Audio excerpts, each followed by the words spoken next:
Je vous ai choisi 3 livres à lire cet été. Si vous n'avez pas envie de lire de la romance, je vous ai déjà sorti une vidéo de Summer Books.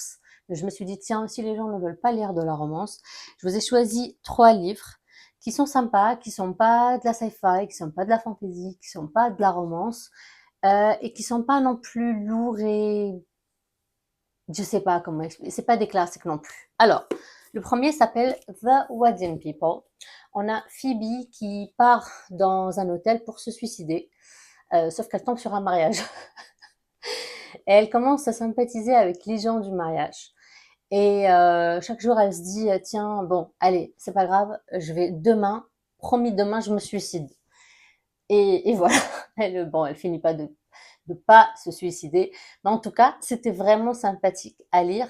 En fait, elle découvre même un autre personnage et elle se met à aider l'autre personnage alors qu'elle est venue pour se suicider à la base. Donc vraiment, très belle histoire à découvrir, à lire l'été. Je pense qu'elle peut être sympathique. Le deuxième livre, c'est Anxious People de Frederick Backman. Frederick Backman, c'est un de mes auteurs préférés. Il a un style d'écriture très drôle, mais en même temps très profond. À chaque fois, j'ai envie de relire ses livres et de souligner tous les passages que j'ai bien aimés parce qu'il a parfois des punchlines vraiment bien écrits. Il sait, je sais pas comment il trouve les phrases, mais c'est super bien écrit. Mes meilleurs livres de Frederick Backman, c'est la série Beartown, mais ça c'est un stand-alone parce que l'autre c'est 3 livres. Donc si vous connaissez pas son style, peut-être commencez par Anxious People et pas A Man Called Ove. Celui-là est encore meilleur, moi j'ai adoré. C'est une personne qui est pauvre et qui a besoin d'argent et qui a besoin d'un montant d'argent très très spécifique. Donc elle va braquer une banque. Ça se passe pas comme prévu parce que la banque n'a pas d'argent. Elle va se cacher dans un immeuble. C'est pour ça qu'on a ici des fenêtres.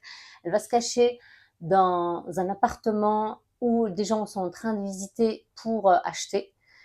Et ils vont tous être bloqués dans cet appartement avec cette personne, braqueur de banque. Et encore une fois, on va découvrir tous les personnages petit à petit et c'est très touchant. Vraiment, ça, génial. L'histoire est incroyable. Et le troisième que je vous recommande, c'est Normal People de Sally Rooney. Très petit, ça se lit tout seul. Ça se met dans une pochette ou dans un sac de plage.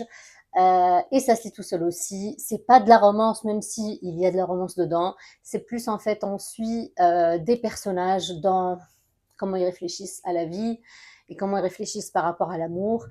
Et c'est surtout, on lit un livre de Sally Rooney. En fait, c'est ça le plus intéressant dans ce genre de bouquin. On sent qu'ici, on est en train de lire Frederick Backman et là, on sent qu'on lit du Sally Rooney. Chacun a une signature, on va dire, dans l'écriture où on commence à lire et on ne s'arrête pas.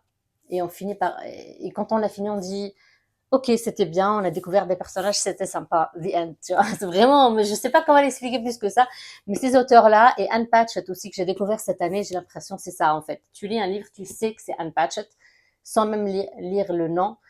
Et d'ailleurs, c'est ça. D'ailleurs, je l'ai pas aussi, je l'ai pas encore acheté Whistler, mais je vous le rajoute aussi dans la vidéo. Whistler de Anne Patchett, ça se lit aussi tout seul, vraiment sympathique. Voilà, voilà. Passez des bonnes vacances. Ciao.